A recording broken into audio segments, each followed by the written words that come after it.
Mabiyayang araw mga kapatid, i-share ko po sa inyo ang ating verse of the day. Ito po ay makikita natin sa Proverbs 3 verse 5. Sabay-sabay po nating basahin ang salita ng Diyos. Kayawi ka magtiwala, buong puso at lubusan.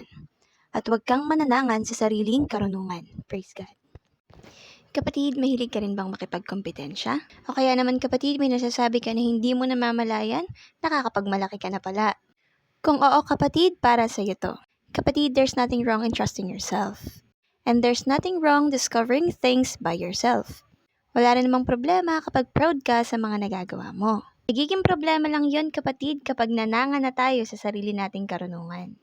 Kapag hindi mo na nakikita yung sarili mong nagkakamali at ikaw na lang ang palaging tama.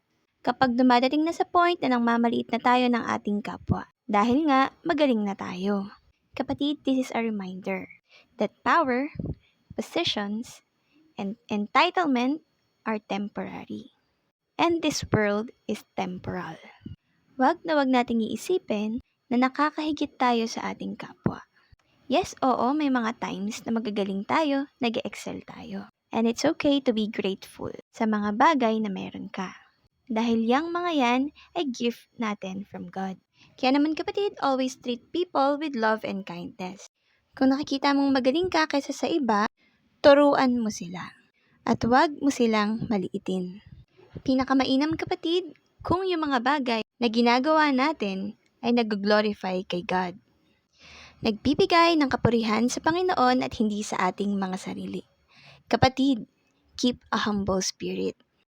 Dahil kapag yung mga bagay na magaling ka ay pinagkatiwala mo sa Panginoon, kapatid, panigurado, lalo ka pang gagaling. Yun lamang mga kapatid, at pagpalain tayong lahat ng ating Panginoon. God bless us all.